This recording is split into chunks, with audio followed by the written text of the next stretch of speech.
October 23rd. I'm Rim. I'm Scott. And this is Geeknights. It's a Thursday. We talk about the dorms at RIT.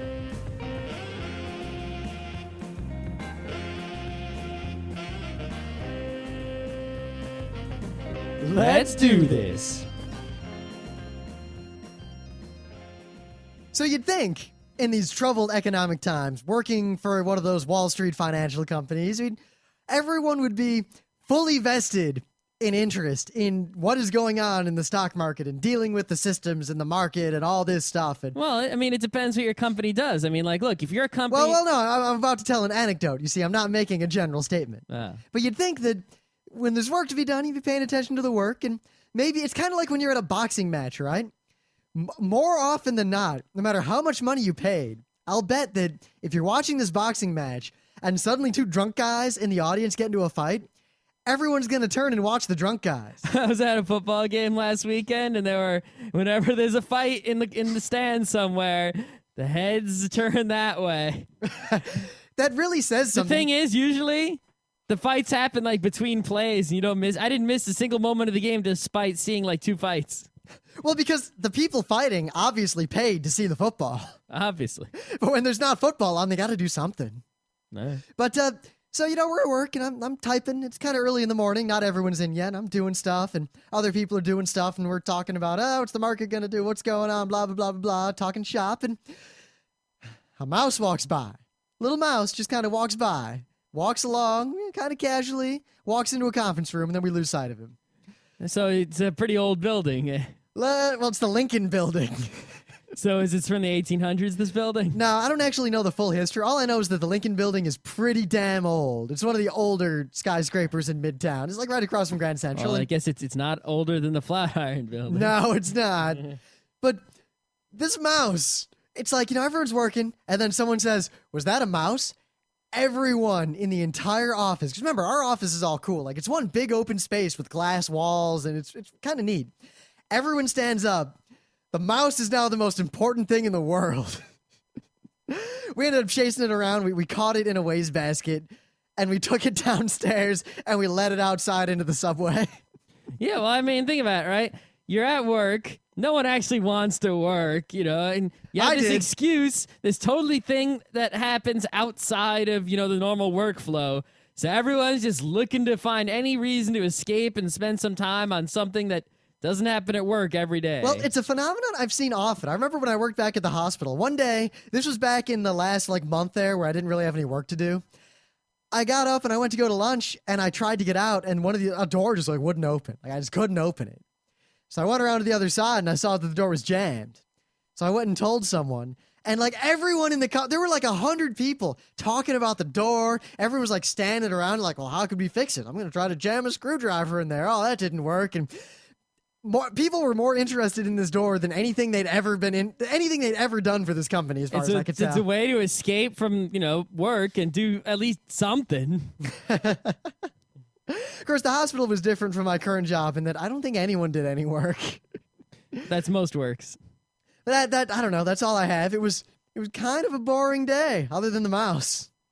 Yeah, my day, not too exciting.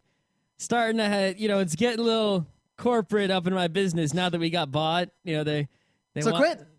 I gotta get another job first, and I've never been quit shy.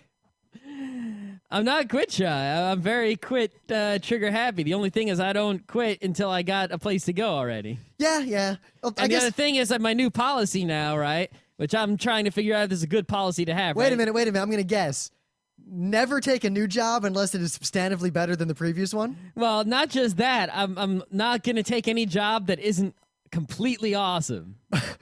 Well, I can at least say that's my change was a little more subtle. I basically one day said, look. Because I've had a whole bunch of basically pretty good jobs, but none of them are the kind of place where I want to hang around for years and years and years and years. I'm not going...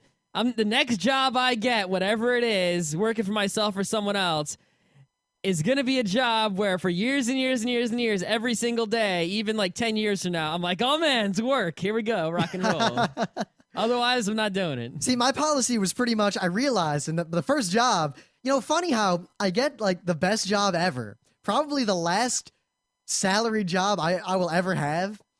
And I get it when I decide that I'm not going to separate work from real life anymore. I'm not going to hide, like, resumes. I didn't put like Geeknights or anime conventions on my resume before. I put some things on there, but I kind of left the whole podcast thing to the side, and I didn't talk about kind of my See, real life. I never hid that stuff, but it never mattered. But I finally put all that stuff on my resume. I got like game theory in there and like Otakon and all this stuff. And suddenly everyone wants to interview me. And suddenly all they ask about is, oh, so you do a podcast? Oh, you're on the radio? Oh, you go to conventions? You're a professional speaker? What's all this? Blah, blah, blah. And now I have like the best freaking job in the world. Yeah. Actually, I've applied so far for one rock star job. It is a pretty rock star job Scott applied to, I must say. I applied to work with Peter Rojas at Record Label or wherever they're calling it, right? And which just happens to be very close physically in location to my current work. I don't know if I'm going to hear back from them. He hasn't emailed me back yet. But he tweeted today, and I saw his tweet was, someone sent me a resume, but they sent me a link to a Google Doc. They score major points with me. And I'm like, I was thinking of doing that. But I couldn't get the formatting to be consistent because I made a Google Doc of my resume, and I went and I looked at it on Linux, I looked at it on Windows, and it didn't look the same. It didn't look the same in every browser. And like, I had bullets on there. And you realize, I realized long ago, my resume has been PDFs for the last 8 years. The bullets are all messed up in the different Google Docs, so I chose not to send him a Google Doc link resume, instead sent the PDF to get the guaranteed formatting. You should have tweeted him and said that. I did tweet him and say that. I said, I was thinking of doing that, but I couldn't get the formatting consistent, so I did an open office export to PDF. But maybe next time, since I'm applying for rock star jobs with, cool people, the cool people will, like the Google Doc link. I don't know. It's weird. Maybe I'll do the Google Doc link and the PDF attachment. We'll see. I can say one thing. I used to, pretty much throughout RIT, I would update my resume like every couple of weeks. Like I'd keep my resume like this. It's always ready to go. And I'd have like the most current version like with me all the time. And I was always, I don't even know if I have my resume anymore. Well, I think I've always had it lying around on a disk. Yeah, or a but the thumb last drive time I made it from like my previous one. It was like the 10,000th revision. Yeah, I've just been updating the same resume from like 2002 or some shit like that. I had two, but 2000 maybe. Unless the original is on one of those like 4 hard drives I'm not using, all I have left is the PDF. Oh. Yeah. Granted, I have, the full Adobe thing at work. I think actually OpenOffice 3 can open PDFs and edit them. I think. Yeah, I don't know. There's a feature or something like that.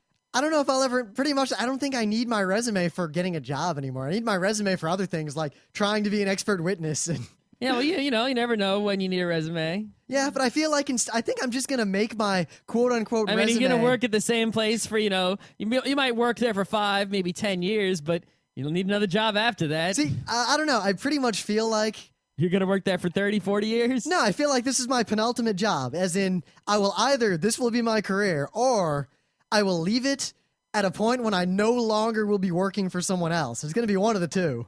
Yeah. Or I guess, if Mad Max happens, then I'll have to get a new job. Well, yeah, your new job of, I guess, either leading my merry band of pleather-wearing ne'er-do-wells. Corpse, Hokuto no Ken Master, or, I don't know. I've been practicing. Pleather preparer. Why do they have so much pleather and so much gasoline?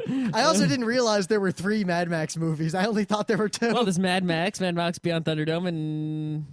Yeah, that's the only ones I knew about, but I was told by multiple people there was a 3rd one that I guess I haven't seen. Mad Max 3, Even Farther Beyond Thunderdome. Mad Max 3, Return to Thunderdome? Well, Mad Max 3, Thunderdome so far back there, I can't even see it. Actually, I think Mad Max Beyond Thunderdome might have been the 3rd one. I don't know. What? I don't know. IMDb. Okay. I call to you. Well, Wikipedia. I'll IMDb it. What's your news? I got almost nothing. Hold on, here. I got the Wikipedia coming through here real Fine, quick. I'll talk about my news. So, this is not a technology thing because it happened more or less in the real world, but it used technology. But in computer science and information security, there's the idea of the man-in-the-middle attack, which is that theoretically you have a secure line of communication. But one way to violate that line of communication is to place yourself in the middle, an intermediary between the two people. So instead of person A talking to person B, person A talks to me, and person B talks to me, and I read their messages and respond to both of them accordingly, thus getting everything I want out of that conversation. Yeah, them being they none the think they're wiser. talking to each other, but really, you are checking everything out they're doing, and you can even give false replies to This fuck shit was up. a huge security problem with SSH1. That's why we use SSH2 now. But even, I mean, Man in the Middle is ancient, and there's a lot of, it exists in a lot of forms, but I thought this was clever. Some dudes, some Russian immigrants, hacked the Department of Transportation website called safersys.org, which apparently has this list of like trucking companies and brokers. And basically, it's a place where you can go and arrange shipping between places for like companies. Mm-hmm. What they would do is they would basically use this to intercept requests for shipping, take those requests, get payment, and then subcontract those requests to the people that the original people thought were the people that were contracted to do it. And then they would keep the money and or keep the goods, and that was the end of it. And it The worked. goods? They kept the goods? I think they shipped the goods most of the time. I didn't read the They're whole article. subcontracting the good shipments. How could they? If they kept the goods, how would? Well, you could subcontract the good shipments, but then just show up before the subcontractor arrives and take the goods. So I show up in the Acme Trucking Company truck. I take the goods. I leave. The real Acme Co. truck shows up, looks for the goods, and the dude says, "You already came." I don't think they did that. I think they just took the money and then left everyone confused. It's kind of like the. I mean, they're making a small profit. You know, they because- made about $500,000 before they were Yeah, I caught. mean, you're making a small profit per thing because how much is someone going to pay? Because remember, you're paying the subcontracting truck companies. You got to. No, they you're didn't only making the difference. No, that's the brilliance. They didn't actually pay the subcontracting truck company. What? You realize the way the business world works. If you buy something, you don't just pay. You submit a purchase order or something along those lines, and then they submit an invoice. And usually they have terms like net 30, which means the balance in full will be paid within 30 days. You know, that sort of business. Mm-hmm. So basically, they take money from person A, subcontract out to person B, keep the money, person B delivers the goods and then never gets paid, tries to sue person A for not paying. Person A says, "I did pay, here's the proof." That money went to some third party who's already gone. Uh-huh. It's kind of like... So the situation is such that the subcontracted real trucking company doesn't send their invoice to the Russians. They were sending it to the person A. Yes, they man in the middle, or man in the middled. I don't know how that seems like paperwork is messed up somewhere, but all right. No, it's... Well, remember, they had the middleman. They controlled the middleman. I know. The trusted middleman. It's kind of like the famous Chinese restaurant prank, only with money.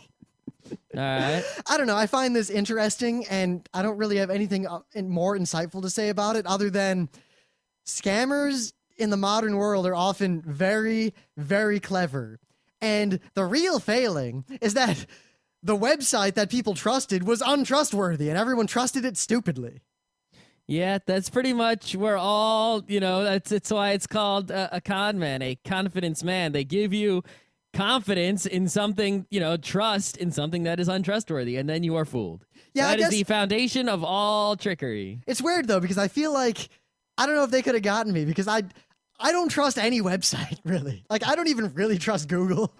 Well, I trust Amazon.com, kind of. Well, I trust them to I ship trust me them my to goods. send me a book when I give them money. I only really trust Amazon because Visa and MasterCard have my back. Yeah. If Visa and MasterCard didn't have me, I probably But wouldn't. then you're trusting Visa and MasterCard. Yes, but I trust them because if they became untrustworthy, it's Mad Max. Okay, so Mad Max. Mad Max, followed by 2 sequels, Mad Max 2, a.k.a. The Road Warrior. And Thunderdome came out in 85. And as of April 08, a 3rd sequel, Mad Max 4 Fury Road, remains in pre-production, in quotes. Oh my. According to Wikipedia, so. I haven't seen Mad Max Beyond Thunderdome since I was a kid. I don't know if that movie will live up to my childhood. So you know what's beyond Thunderdome? Pleather and gasoline. Fury Road. Okay. All right, so here I got a little news, I guess a combo of 2 newses and then another news, all right? All right.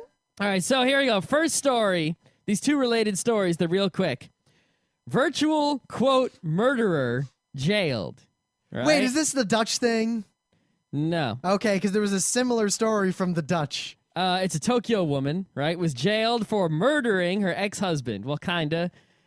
She logged into his MapleStory account and killed his avatar. She's not been formally charged. If convicted, she could face up to 5 years in prison or a fine up to $5,000 because they're thinking of charging her with inappropriate computer access. All right, that makes sense. All right, but it's weird. It's like, she killed a virtual character. She basically twiddled some bits in a database. It's funny that every time there's a story like this, whatever book we read most recently has a lot to say about it. All I want to say, Scott, is the cybrid. Right. Yeah, anyway. All right, so here we go. Here's the Dutch thing. Oh, so you are talking about the Dutch thing. Teens convicted of virtual theft, right? 2 Dutch teenagers were convicted of virtually roughing up a classmate in RuneScape and stealing virtual goods. The quote, virtual goods are goods under Dutch law. So this is theft. The court said on Tuesday. Wait. Was this like they killed him in a PvP server and took his stuff? No, that's what I thought it was. Because that's way wrong. If that's what it was, I would say that's way wrong. But actually, what happened was they were like at his house or some shit, or in school, or I don't know, and they literally roughed him up and coerced him, to give them his like fancy helmet and fancy sword or some shit. His sword and spear and magic helmet. So basically, it's no different than beating up for lunch money. It's just they beat him up for, hey, click on that and give me that fancy item. No. Ow, do it. Oh, here you go. All right, the real question here is, the MapleStory, they could just restore it. I mean, shouldn't the first thing, shouldn't. My idea of a justice system is that the first thing a justice system should always do is undo harm if possible. Mm-hmm. So I feel like the first thing before we even think about punishing anyone is just give the person their stuff back. There's an audit trail in both of these cases. Right. There should be. Here's the other question, though, right? Do you really want... There seems to be sort of this way of the world in which when you have a game and a game has rules, be it video game or sport or whatever, right? That like you don't really want the world government like coming in and modifying the rules of games, which are sort of like, atomic in their nature, right? I mean, like it's okay if say something happens in a hockey game, right? And there's a disputed goal and the NHL comes down the next day and says, all right, we've decided that that's a goal. This team wins. Even if it's after the game is over and they override the ref, it seems okay. Like you can accept the NHL ruling itself. If the U.S. government comes in and some judge says, no, we decided it's not a goal, something. That's sort of, it leaves a really bad taste in the mouth. But at the same time, forget the game aspect. This wasn't one of those situations of, someone in the MMO scammed someone else in the MMO in the context of the game. This was a case of, in the physical world, someone was extorted. It's no different than, by that, I would say that, what if I was playing the ATM game and someone forced me to take out a bunch of money from the ATM game and give it to them? Right. No, but if you look at Pete Rose bet on all those baseball games and there was some crooked refs in the NBA and stuff, but they don't, that it was how it was. You don't go back and retcon that shit. You let it be and you just fix it for the future. And if they went back, so we shouldn't give the money back from the ATM game? The ATM game's a different game. Why? Because banks, because the much in the way. You're reaching. I got it. You ready? I got you. You got it? Much in the way that the commissioner of the NFL, right, is, sort of the boss of all the rules of the NFL, right? When it comes to banks, the House of Representatives is the boss, and the Senate Banking Committee is the boss. So you would accept their decision in the rules of banking and money the same way you would accept the decision of the commissioner. Fine. I'm playing the grocery store game, and someone takes all my groceries. Yeah. From the parking lot. Now who has the authority? Well, you're on U.S. government land. No, I'm not. Physical goods and commerce. I'm not on government land. It's owned by the supermarket. The government is the boss of commerce. But by that logic, the government is also the boss of any game that is in the United States. Technically, yes. Therefore, you but realize it still that leaves a bad taste because if they're infiltrating into the game and not just in the commerce level. Like, if World of Warcraft took my money, even though I canceled my account, then that's commerce that they can come in and do something about. But if, someone takes my perps, I don't know if the government should really be stepping in. well, I don't know. I feel like the problem here is whether or not those things have intrinsic value. I would argue no, because the company in question can recreate them immediately and without any sort of consequences whatsoever. Yeah, it's a state of, you're basically saying the state of a system rather than, the possession of actual goods. And it's not possession. It's, I don't know. Well, see, that's the real interesting thing. How do we define possession of digital goods like that? What do I own that's different? Well, I mean, theoretically, right? It's like there's all this translation on different levels of the universe between state and position. I mean, everything, possession. I mean, everything is state. It's what are the configurations of all the subatomic particles in the entire universe. And that is everything, right?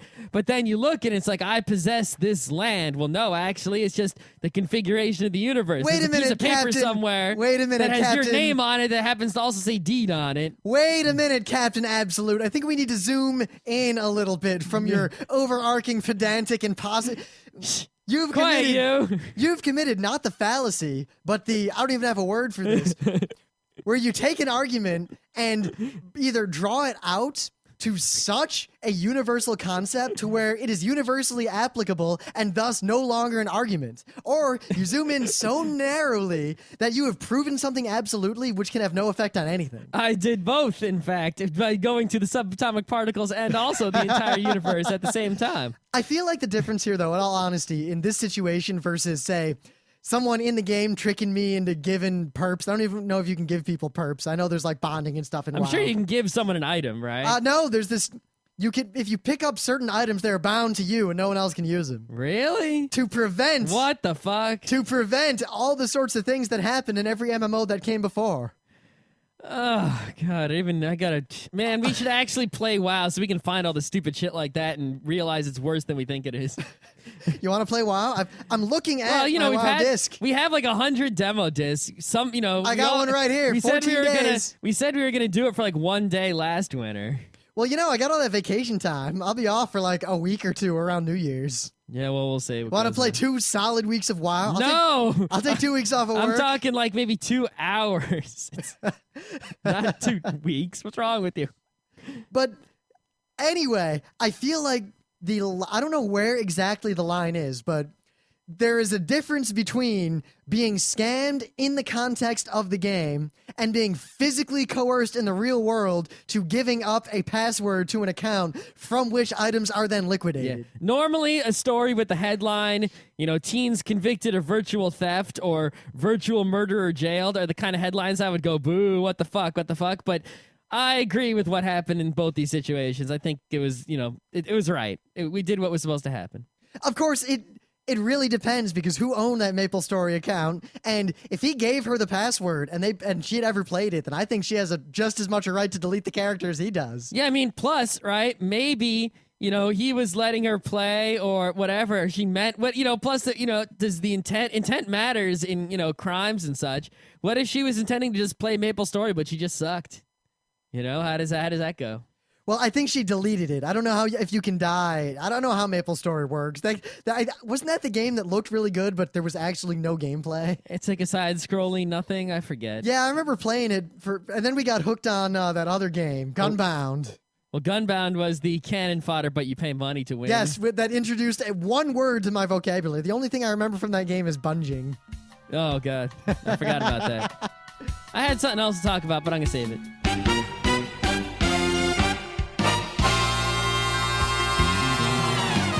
Anyway, things of the day. So, Wyatt, who was a classy dude, was out for the weekend and we went hiking and stuff, but he showed us something, and I'm going to inflict this upon all of you. These people make, among other things, alternate openers to television shows.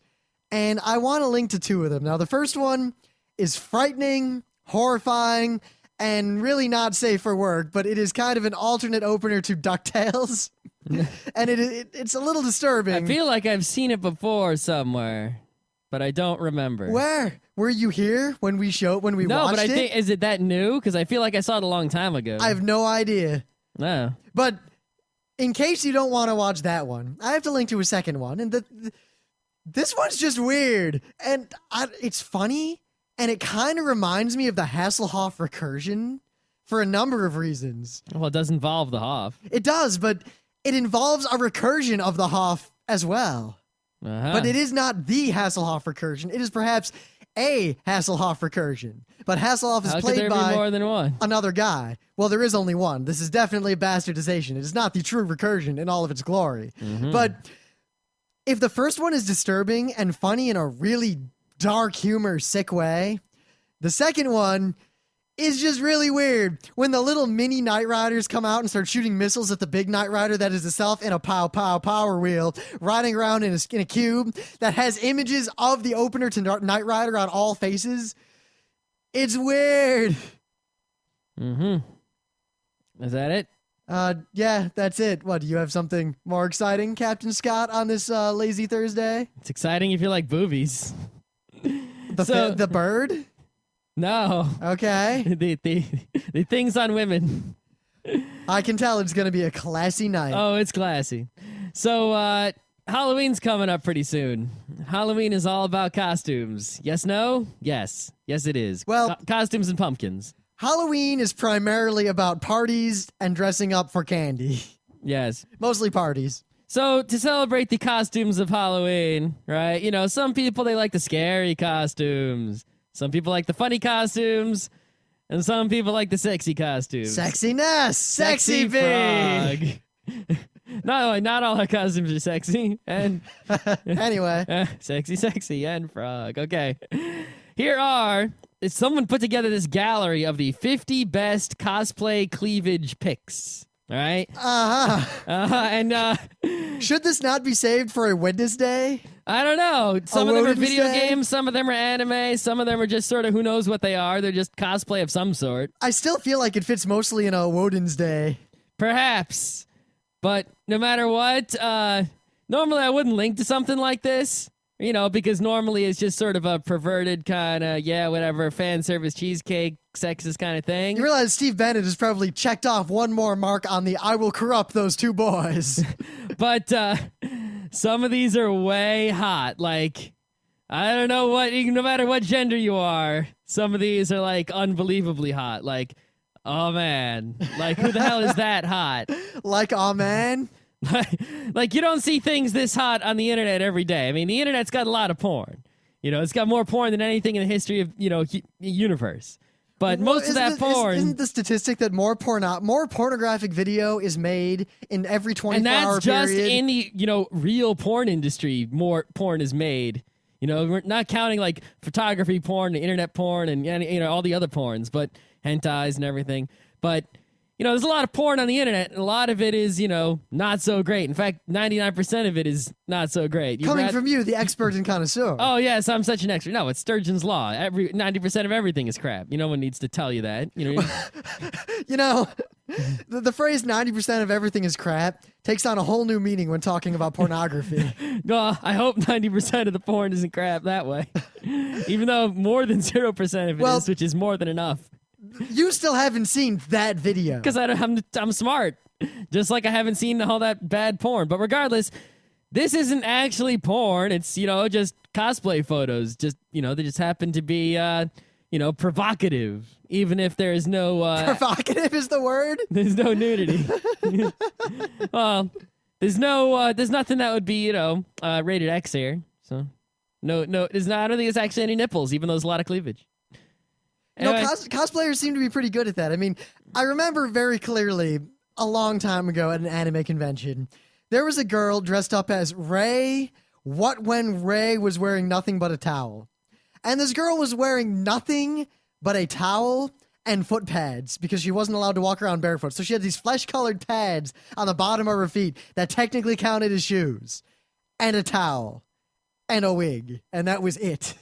Mm-hmm. And yet she somehow managed, as far as I could see, to avoid showing a nipple or anything less savory for the entire convention. Now, what kind of reaction is that? I was listening to what you were saying. I was looking at some internets. Some internets. You were looking at your own website, No, weren't actually, you? I closed that already. So what were you looking at? Just some random shit. Whatever. Let's get on with it. So we're back to the crap thing, I see. Yes. Okay. We didn't have much to do, and You can tell this is gonna be crab people night. it was a crab people night indeed, and we had a crab people from earlier in the week, and all week it was, if we don't come up with a better show by Thursday, let's talk about the thing we were about to talk about. I like What? how we always act like we're not going to reveal until the last second. I Yet know you're the one who acts like we're not gonna reveal. I'm just sitting here going whatever. you always go along I'm with just it. real hungry. I kind of just want to eat. We could just stop now and do a special.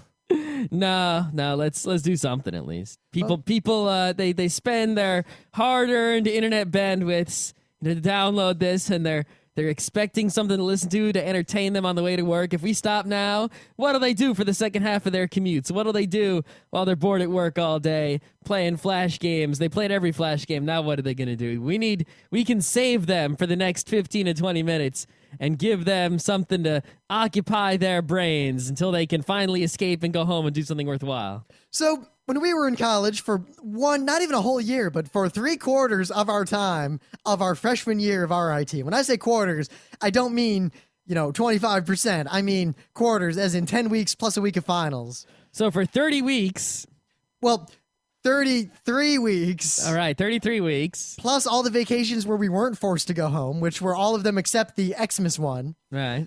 We lived in dorms. Well, the RIT dorms. Yeah, well, we lived in dorms is a correct statement. Yeah, I guess. Yeah. All right. Except for the few friends we had who, because of RIT's money grubbing and the fact that they always have more students than dorms because half those people will fail out before the end of their freshman year and then there'll be plenty of dorms. We had some friends who were actually staying in the hotel down the street on RIT's dime. Yeah. Well, I think the reason dorm life warrants discussion is because, some people, they love that dorm life. They live in dorms like their whole college time. They'll even live in dorms when they're out of college, maybe in the military, dormitory style living or who knows what, hostels and things. But some people, dorms just don't work. They just, they fight with every roommate. They can't deal with it. They always get new roommates, switching dorms, having troubles, et cetera, et cetera. And, there's a lot of things that people need to know about dorm life. If you're on your way to college, maybe you're in college, maybe you've never lived away from home before, like a lot of people scarily have. Really? If you're going to college, you before you go to college, you should at some point live away from home for some amount of time. Spend a month in a foreign country, or go to summer camp at least. Sleepaway summer camp, not day camp, or something. You don't want to go to college and go to the dorms. That'll be the first time you're away from mommy and daddy. That's not going to be good for you. But one thing I do want to say, this is not going to be one of those how to not suck shows. We're not going to preach at you about how to live in dorms and how to deal with it and what to do, all the stuff we usually do in these kinds of shows. I pretty much just want to talk about the RIT dorms because I got to say, and I could say this too about when we lived on campus, not in the dorms, but in the on-campus apartments, the original Geek House, the basement of Colony.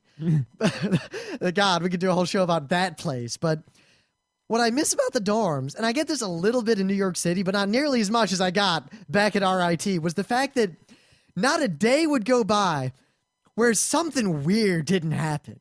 Something weird always happened. There's always the weird dude, the explosion, the fire, the naked guy screaming and running down the street.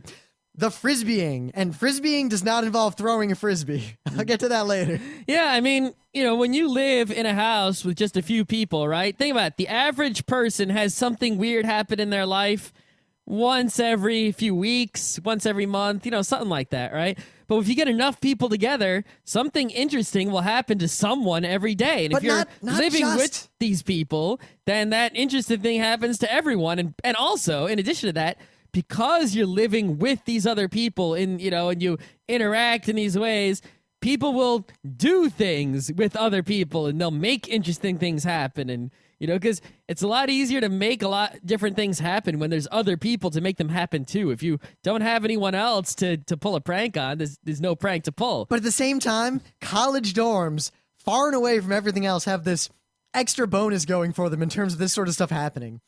One, generally, I mean, it depends on the college, but, RIT in particular, it was pretty much just nerds and geeks. I mean, even the drunken frat boys were drunken frat boys playing FPSs and Counter-Strike. Or drunken frat boys writing software programs. Or drunken frat boys constructing their own hot tubs and then lying in them in the winter. Yeah, I mean, outside. even because think about it. At RIT, right? Think about this, right? At most schools, right? It's like, okay, all the whatever majors, all the normal majors, I don't even know what they are the normal people, the frat boys and whatnot.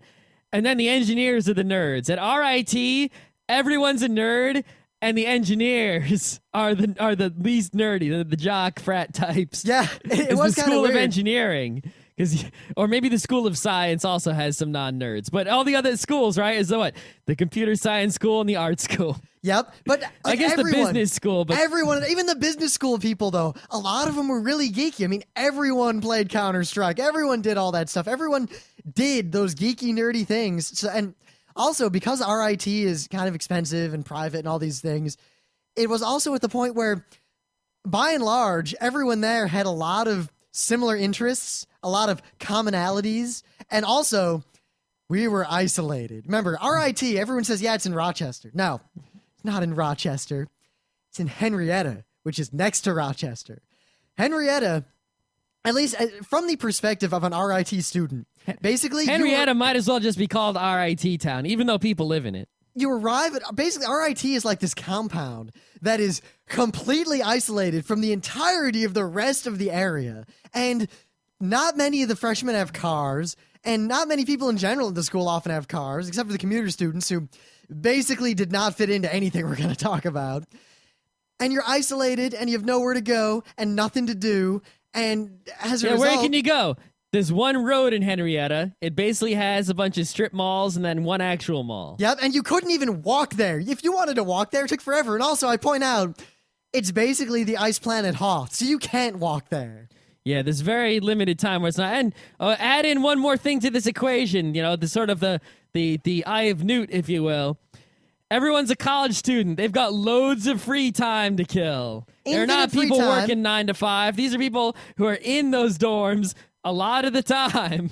And the way RIT tends to work is that your freshman year, with a few exceptions, there is very little difficult going on, at least for the majority. Basically, the people who are going to fail out are going to fail out already. Like, the fact that you were going to fail out of RIT almost feels like it was predetermined from before you even decided to go there. Like, yeah, much like in high school. When I was in high school, my freshman year, I had these amazing grades, and then I sort of let it slide the rest of high school. Freshman year at RIT, 4.0. Yeah, freshman Sophomore year at RIT, I was I was kicking all sorts of ass. Sophomore year, 3.8. Then it went, I'll go by year 4.0, 3.8, 3.7, 3.41. I don't even remember what it was, but it was pretty much right away. It was like all A's. And Now, then, think about that. To drop so quickly my senior year, with all the momentum of grades I had before that, yeah, I didn't really go to class. I didn't really do. I skipped a final.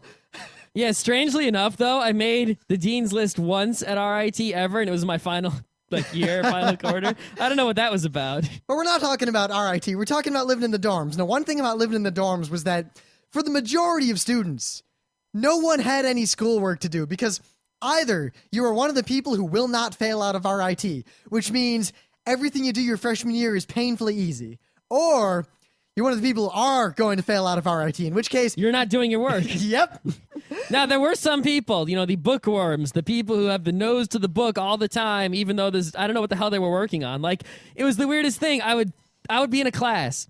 Someone else would be in the same class, right?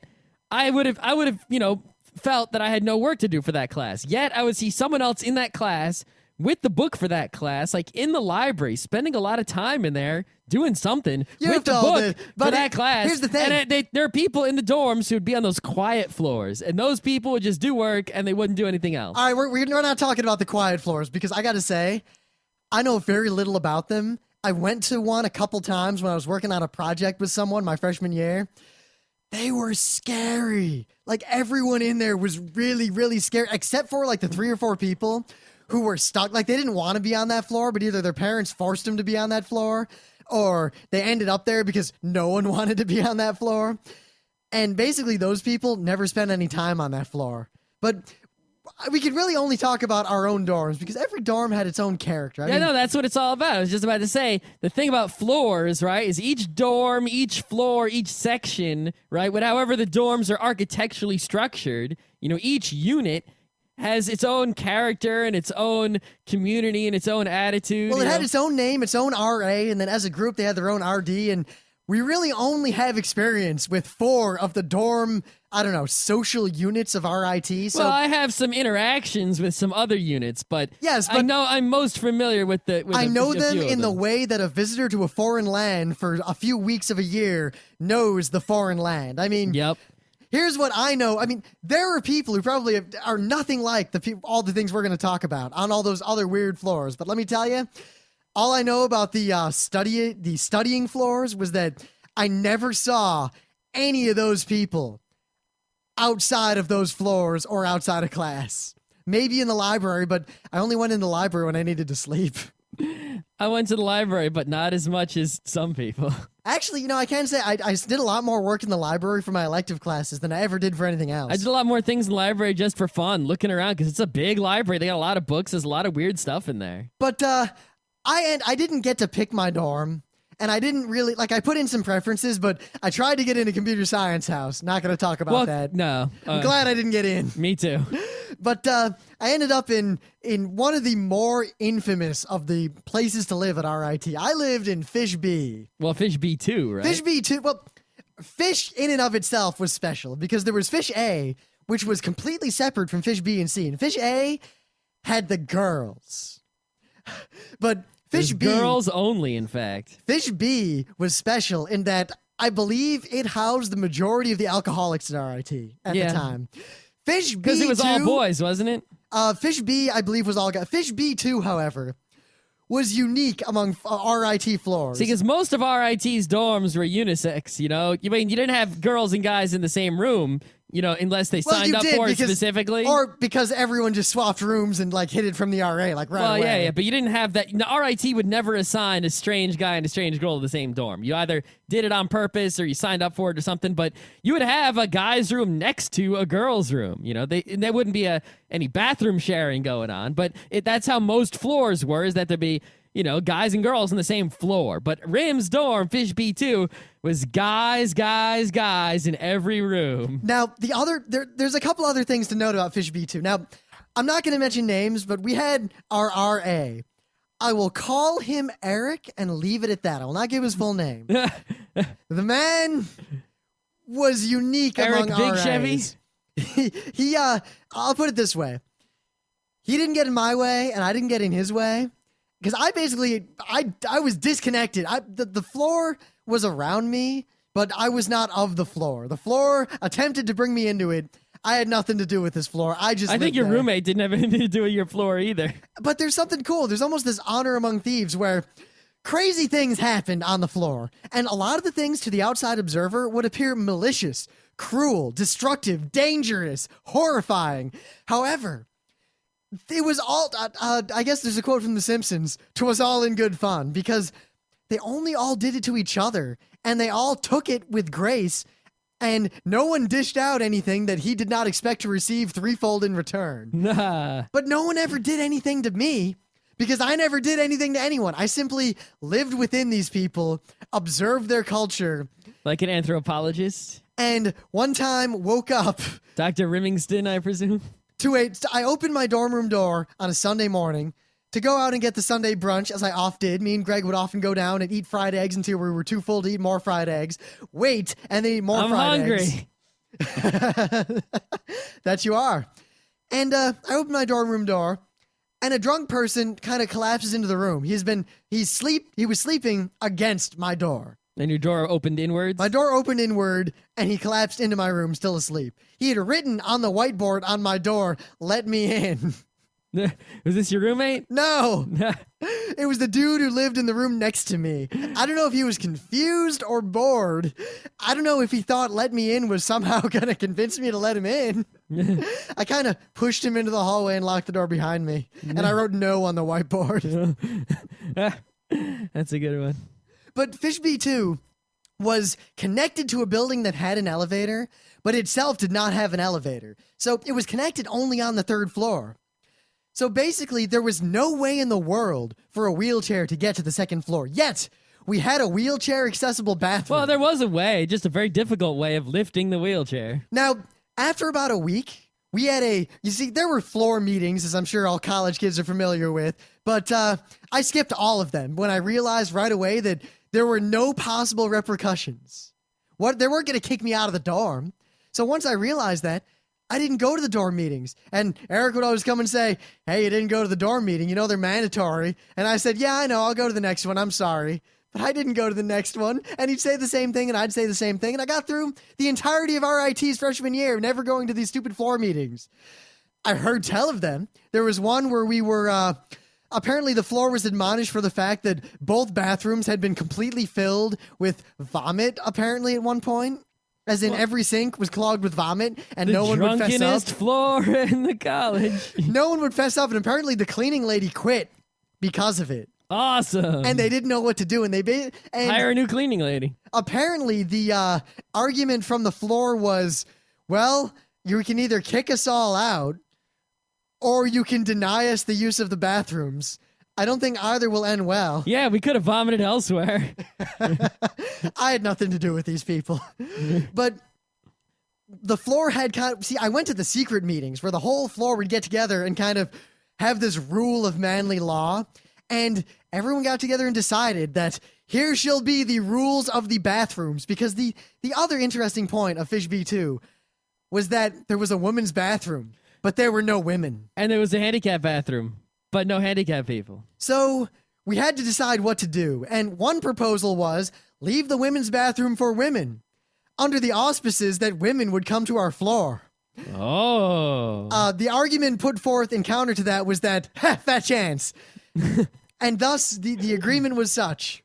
The handicap bathroom shall be for women who visit and people who are in need of privacy for matters that will be understood to be agreed upon by all. Basically, masturbation. Or women who visit. Yes. Or someone who needs a private place, perhaps with a woman. So that bathroom, let me tell you, was meticulously clean, and there was a chair in there.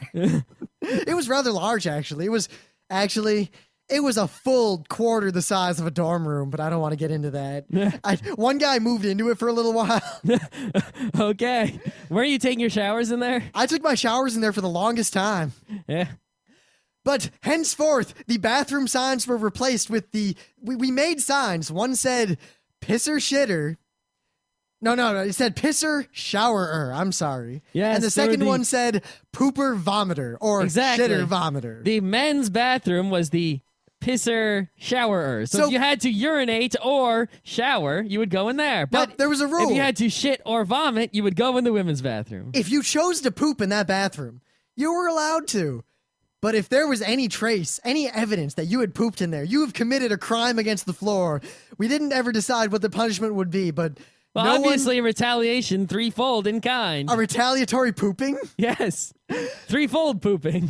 Despite all the antics, no one ever pooped in a way that was noticeable in that bathroom. Yeah, because it was the pisser shower. And everyone showered in that one. Now, even an animal knows not to, shit in its shower. And then the other one, basically one bathroom was for nasty stuff and one was for slightly less nasty stuff. And of course, if all the showers were full, well, people would shower in the other one. It was basically, if you can, use the nice bathroom for nice things. If you can't, use the unnice bathroom for nice things. But woe betide he who does unnice things in the nice bathroom. Mm-hmm.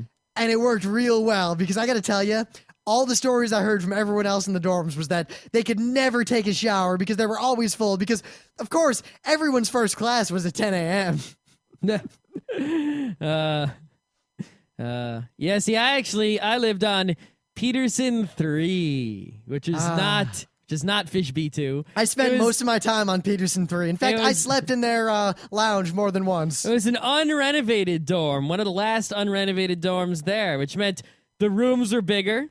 There was no communal bathroom that had many, many shower stalls. We had a one bathroom for 2 dorm rooms. We had one shower in there. I think there might have actually been 2 showers in there. I don't remember.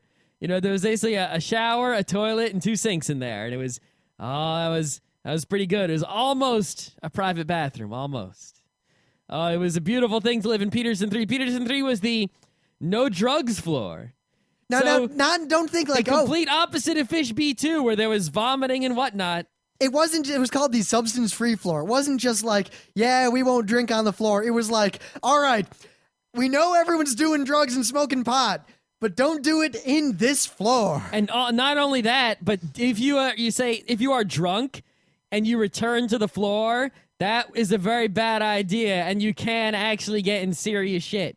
So basically... Well, RIT serious shit was, well, you have to live somewhere else now. Yeah. So it was awesome because I lived on this floor of all these people who didn't want to be drunk, didn't want to get stupid, and actually just wanted to be cool and have a good time. Now, the other thing is half the, RIT is also home to the NTID, National Technical Institute for the Deaf. About half the people on the floor were deaf and half were not. So it was actually pretty cool, half the people were just like, they're deaf. And they were all like, what's up? Because they were the cool deaf people, not the drunken deaf people. Now, the thing is, the substance-free thing, whatever. I didn't care about that. I mean, I kept wine in my room, and actually, I left a very large red stain as a bottle of red wine exploded in my crappy little mini fridge because apparently it got set too cold and froze the thing. And my stupid roommate, who I never interacted with, I remember I got back, and there's this giant red stain on the floor. And he says, yeah, I heard a noise from your fridge, and that stuff started leaking out. I figured I'd leave it for, I didn't want to intrude upon your space or anything, so I didn't do anything. I was like, thanks, dude. That was great. Winner is you. I didn't have to pay. I don't know why, but I never got billed for that. Yeah, my roommate was similar. He was like, he was a guy who was really interested in soccer, and I don't think he made the RIT soccer team, but like he was always watching European soccers and stuff like that. And, whatever, soccer nerd. You're a geek about something. It's all good. And we got along. We didn't fight or anything. We just sort of both did our thing, and I think I got him to play a geeky card game once. I think he played Guillotine once or something. But other than that, it's like we didn't, interact too much, and it was just all good. Whatever. Yeah, mine was a little weird step beyond that. Other than when, I don't even remember the guy's name. We introduced each other, and our parents were there, and they talked to each other, and like, oh, what a nice young boy. Oh, what a nice young boy. Oh, they'll get along just fine. And the only time we interacted, we interacted 3 times in the entirety of the time. The tribes too? I guess 4 times. So time the 1, we moved in, we set everything up, and we realized that the dorms were so small. We had one of the narrow dorms that... The renovated dorms. Yeah, the big dorm, pre-renovation. Yes. And nothing was new and fancy. It was a little scuzzy and old, but it was bigger and better. Yeah. But we realized that we could not both sit at our desks at the same time. So we skewed everything to make sure that worked. And, we had to talk while we moved the furniture around. And then... when the wine exploded, I talked to him. When I jumped out of my bunk bed and landed on the floor and kind of hurt myself that one time, which I've told that story before, he asked me if I was all right. And then there was the time when we moved out, and I said, well, see ya. And then he left, and then I lived in the dorm for 4 more days by myself. It was great. Yeah, the dorm, the size of the dorm I lived in, if it had been anywhere else, would have had 3 people in it, but it only had 2. It was wonderful. You could fit 4 of the RIT narrow dorms in the living room of our house with room to spare. Easily. And 2 people lived in each of these things. They were not large. No, and that is why the furniture is such that, the bed goes above the desk and the closet is sort of built in there. But it was funny, the kind of honor among, like, the expected protocols that every guy posted their class schedule, kind of like, not like publicly, like, here's my class schedule, but everyone always put it out so that the roommate could, with very little snooping, kind of just look at it. And for anyone who hasn't been to college yet, this is for no purpose other than to determine the masturbatory schedule. Yeah, there's nothing worse than, getting your groove on, and then, hearing that jingle, jingle, jingle. Yeah, hearing the jingle of keys getting ready to open the door. However, every time you returned home to your dorm room and you were supposed to be at class, you always took some extra time jiggling the door, just in case. Give the person some time, because you know what they're doing. And when you walk in, they know that you know. But there's kind of this unspoken, well, it's not even kind of. It was unspoken. No one ever made reference to it. Nope, no one ever said anything. But it's weird how everyone kind of just did it. I actually had a close call once. I had a couple close calls because my man liked to skip class. Who didn't like to skip class? I skipped class a lot more than him, but somehow he always skipped, like, when I was in there masturbating. All right. But I hung out in Scott's dorm, and eventually, actually, Peterson 3 became the hangout of the front row crew. Well, also, because remember, every dorm has a lounge, and the lounge is key because some people are the kind of people who use the lounges, and some people are not, right? And the lounge is sort of a first come, first serve thing. It's like, if your group of friends is in there, everyone else has got to find somewhere else to go. And no one ever came in and kicked people out, but it was just the people in there were made so uncomfortable. Right, you could come in and use the microwave if someone else was hanging out in there, but you couldn't bring your friends to hang out if someone else's friends were hanging out. You didn't know each other.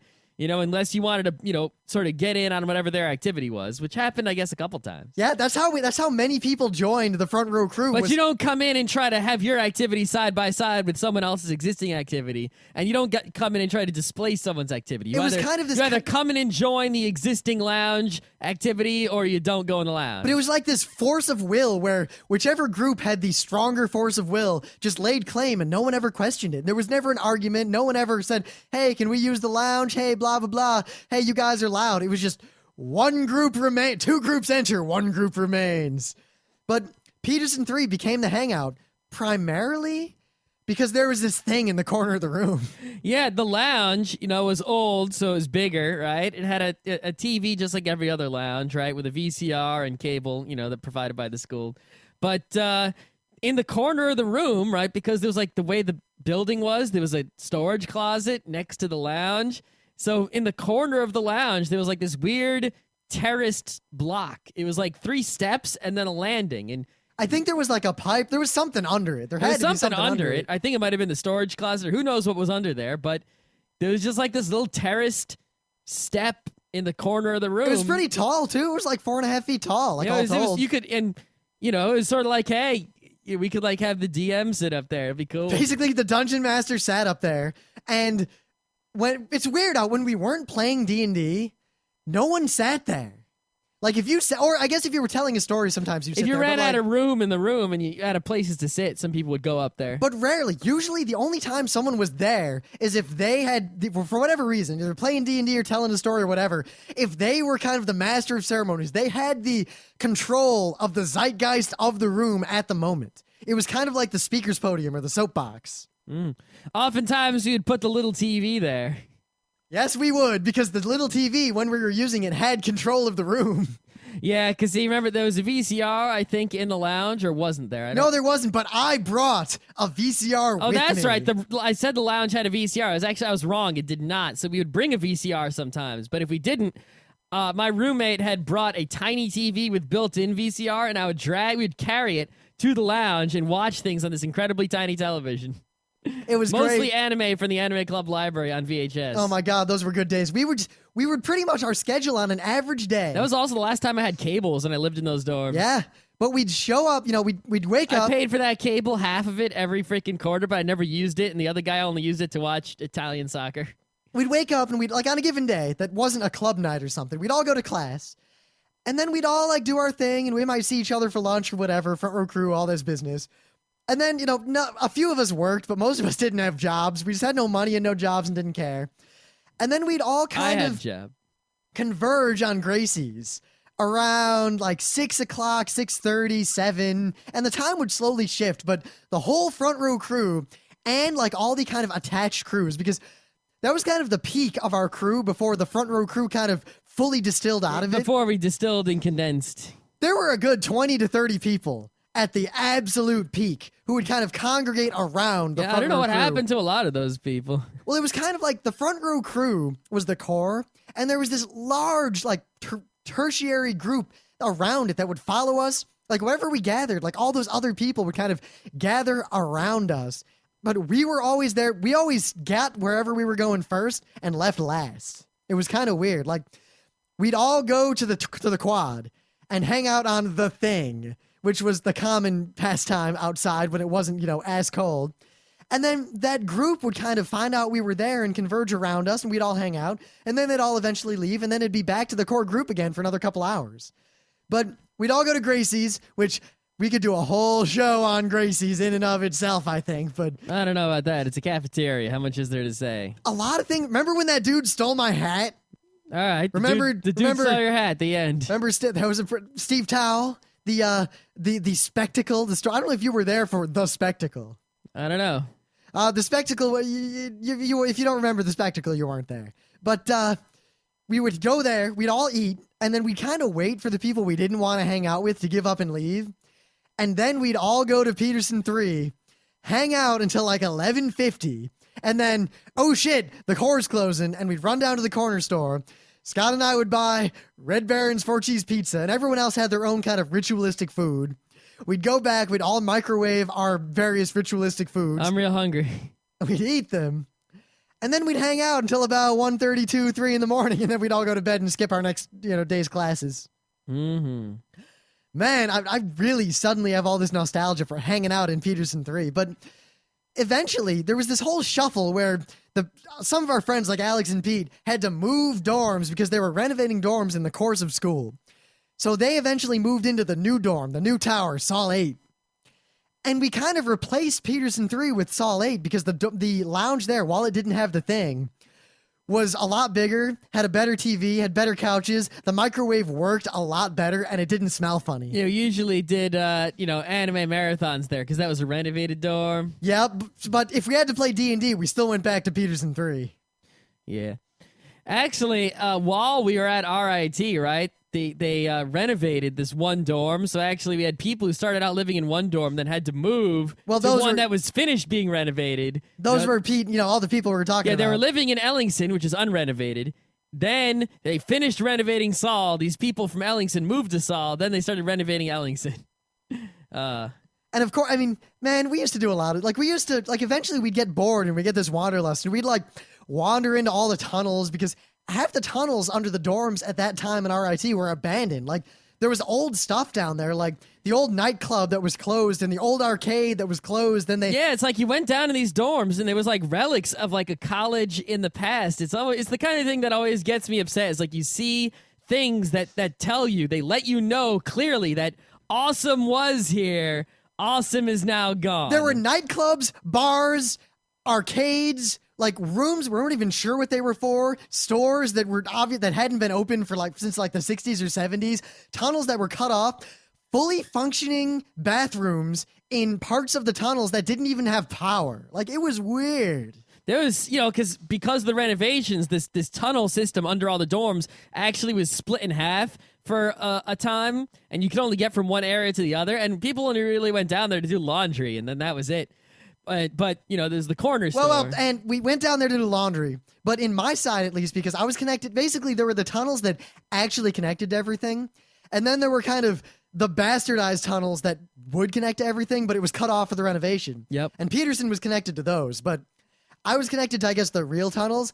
You could get between all the different dorms, except for the ones under renovation, and all the way to Gracie's, and all the way to the frat houses, and a large portion of the way to the academic side, without ever setting foot outdoors. And this is key.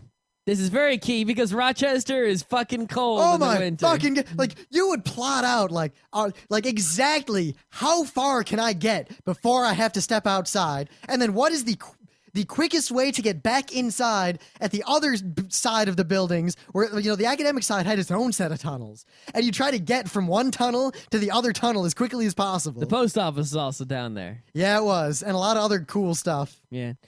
But anyway, yeah, exploring those tunnels, man. Not so much exploring.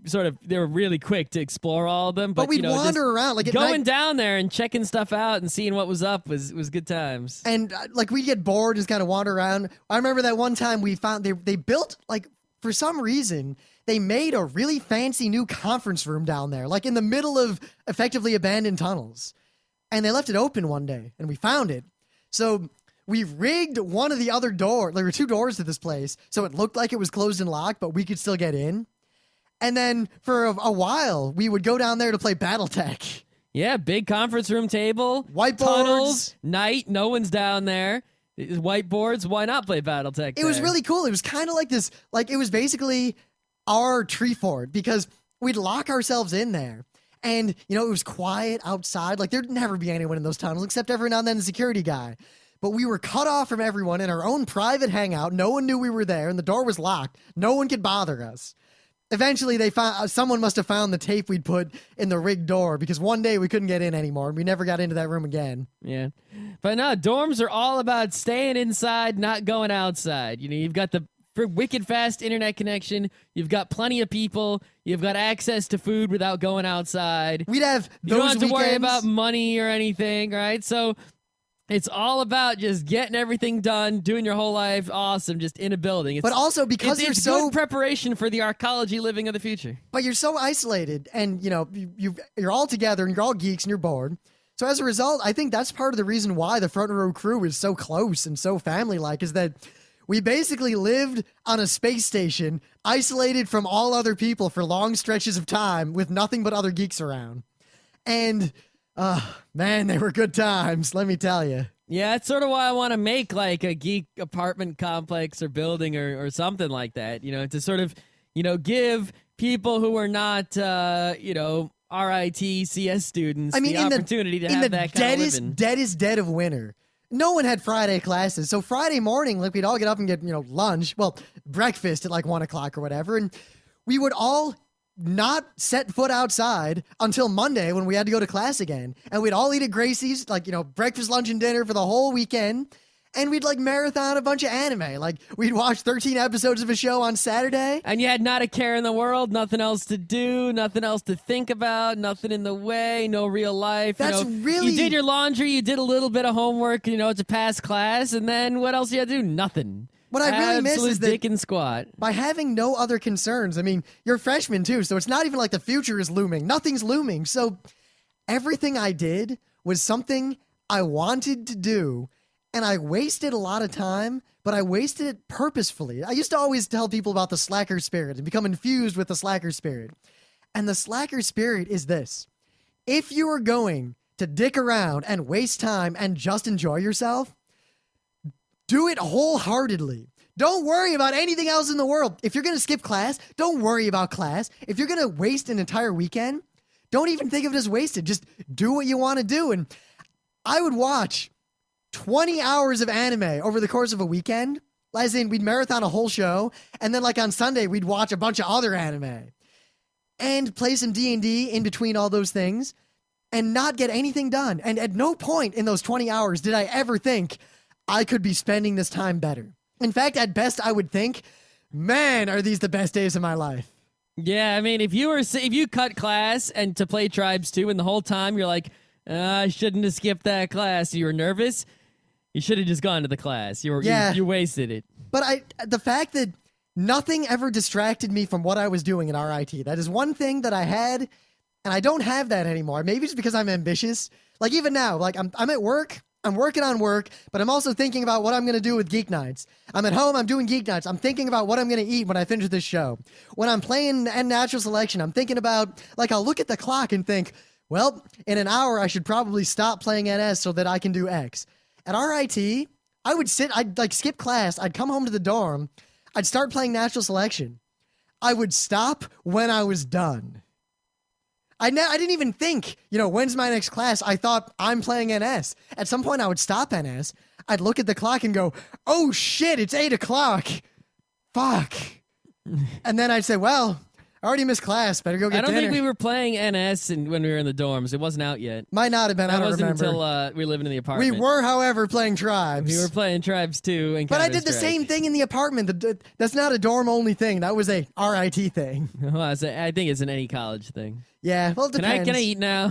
Oh, you want to stop doing the show? I'm just hungry. All right, I'll tell you this, because we have a lot of anecdotes about RIT in the dorms, and I just want to hear this.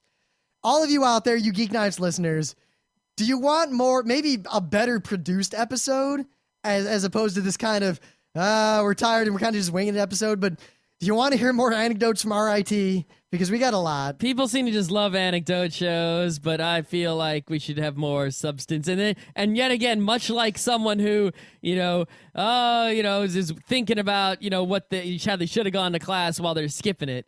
Right, I am thinking, we should do a show with substance while we're doing a. Of course, at the same time, I'm kind of tired this week, but that's just an unrelated thing. So I'm just waiting for the show to be done, because then all I have to do is FNPL tomorrow, and then. Yeah, it's weird. Thursday is our most flexible day, yet it's the hardest day to actually come up with what to do the show on. But maybe we should just do a lot more. Maybe just do a lot. I'm reading a lot of books. Maybe we should just turn Thursday into book day. Maybe that'll get people. No, because to read. no one seems to read the books. Maybe if we just kept doing it, people would fucking read. But I feel like, I don't know, maybe, would you guys like it if we just did a Thursday that was just, like, we'll turn it into a series. We won't do it all the time. We'll do it sparingly. I don't want to waste it. Kind of like those zombie shows. I don't know. I think we already told most of the anecdotes we got. I haven't by far. What do you got to talk about? I got a lot to say. Of course, I've always been more of the anecdotician than you. What anecdote do I have that I haven't already used? Only so many things happened that were memorable. I mean, some of them were perhaps memorable, but it's sort of those you can't really tell a story about it. It's a had to be there thing. It's like, hey, remember that time we sat there and watched Ava straight? It's like, yeah, we did. Okay. What else is there to say about it? I don't know. I guess Nothing. you just don't have the gift of the storyteller. But Dude, I can tell a great story. There has to be a story to tell. It's unlike you. I don't make up stuff. Except I don't have to make anything up when I'm talking about RIT. I have hours. More happened in terms of just memorable events in the few years at RIT than have happened in many other periods of my life. Yeah, there was a lot that happened, but I can't, there's not that much of it that it can be a whole series of shows. I think it could. We've already used a lot of it in the early shows of Geeknights that many people haven't listened to. Yeah, and we could probably just tell them again, better and more experienced podcasters that we are. I think we could tell them again better podcast-wise, but less memory-wise. I don't seem to have this problem. It was 3 years ago, the Geeknights. Anyway. That we talked about that shit. Okay. I don't know. What do you guys want? Because I feel like what we could do is, because remember, we kept saying... You don't need to ask the people. The people always say, yes, anecdotes. They just want all anecdotes all the time. I want to hear it from them, because I'm willing to put forth at least a token effort here. Basically, we said we're going to change up the Thursday format, and we really haven't yet. No, we failed. But I feel like every Thursday we should just do something weird and story time or whatever. But I feel like we could do a short series of vignettes just about, what it was like to be us at RIT. Not the How to Not Sucks, where we try to kind of tell a story about us or someone we knew and then try to use it as a parable for life. Or not the kind of here's how to succeed or any of those things. Just vignettes of what it was like very directly to be us, the front row crew, in college at RIT. If you don't want to do it, maybe I'll do it on my own. I feel like I can do this. I feel like we've already communicated that pretty thoroughly, and I don't have, it's definitely something that is people want to hear, and but I feel like we've done it already. It's like it's already been done, and you're proposing doing it. No, because part of it is that, yeah, it has been done, but it's diffused throughout hundreds and hundreds of episodes of Geeknights, and this would be kind of a consolidation. I mean, so maybe the solution is to go back, collect the material, and edit it together. No, that's a terrible idea, because usually all the material is told in the context of something else, and also there's no way in hell I would have the time. Well, no, I mean just like, take all the episodes and just say these are the episodes to listen to that have, That's also a terrible idea. A better idea would be to take all the vignettes and retell them in kind of some sort of narrative, even if it's a loose narrative, and have a separate show. You've done the pre-work and the research by telling the anecdotes diffused throughout all these shows, and you consolidate them and make a separate show that is Life at RIT. Maybe. Doesn't excite me that much. It excites me a lot, to the point that I'll probably do that and have it done long before I do any of the other things I've been promising I'll do for Geeknights. I'm working on websites and things, slowly but surely. Anyway, let's eat some food and go to bed. Oh, God, food.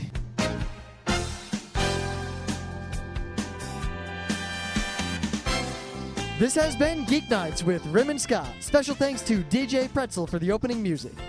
Be sure to visit our website at www.frontrowcrew.com, where you'll find show notes, links, our awesome forum, a link to our Frapper map, and links to all the RSS feeds.